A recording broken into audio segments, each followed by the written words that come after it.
This is me, spending hours and hours trying to make a perfectly accurate map of this floor.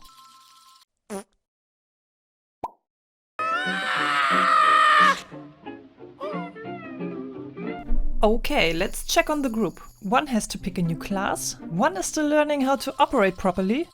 Mongo is, ew, boy.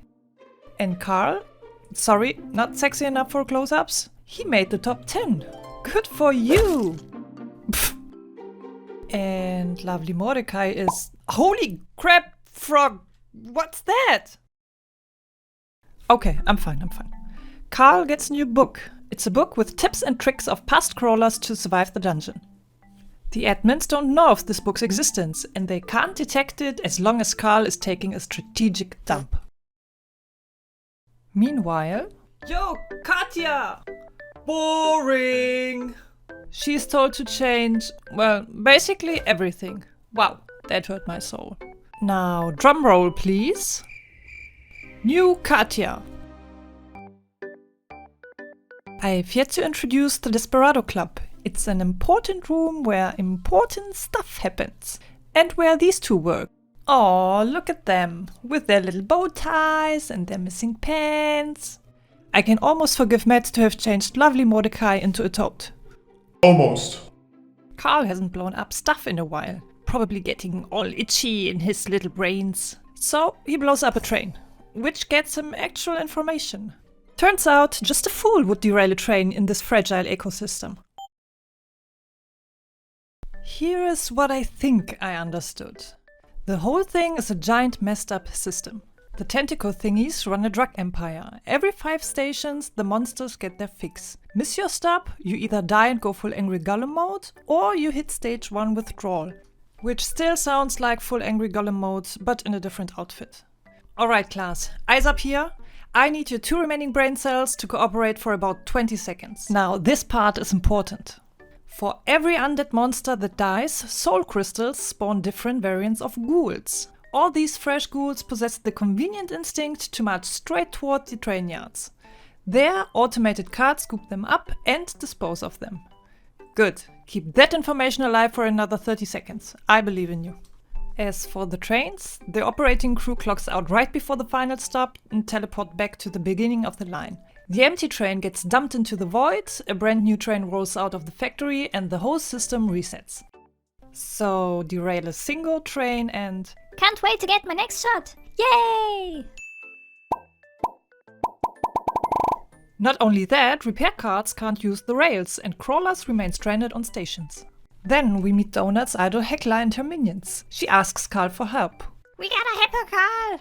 She wants to help some stranded crawlers, and somehow her group of 30 plus people are all helpless, and the solution is apparently this guy. Yeah, totally not a trap. Since the tracks are full of mobs now, the rescue plan is unconventional. While they plow through the mobs, Donut spots bullshit with her I can see bullshit goggles.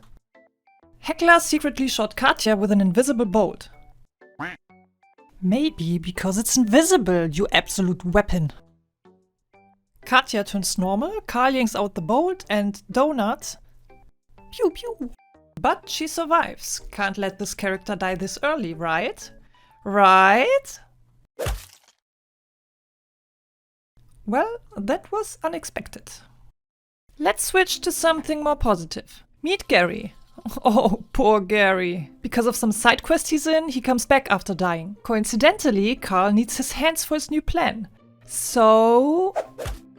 Carl feels a bit bad about it, and then they kill him 13 more times.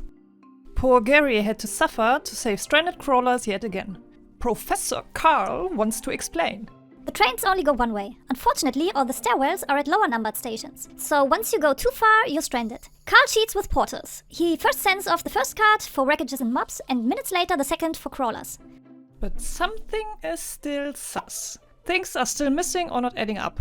Which is great, because the only thing worse than a killer alien subway system is a killer alien subway system that forces you to do math. Carl's brain is fried at this point, but he knows that if everything seems safe, the dungeon brings the danger part to the safe space. I'll keep this final part short, because this book requires a PhD to explain. The tracks are mirrored, with a hidden space between them packed with rapidly growing tentacle babies. Soon, giant holes connect both sides, flooding the stations with monsters from the other side and from the hidden space. To kill them all at once, Carl needs the soul crystals to explode. The easiest way? Kill one really big monster. So here's his plan. Summon the war god Grull, yeet him through a portal, let him kill the giant mimic, summon him again, yeet him into the abyss, wait for the timer to run out. Simple. Let's ignore the part where Carl gets dragged in with Grull, almost dies and needs everyone else to save him. The important part is, giant mimic is dead, soul crystals exploded, and the stairwells are clear. Whew, and that's it. That was rough. I think I lost a few brain cells in the process. But it's done. And see you on the next floor.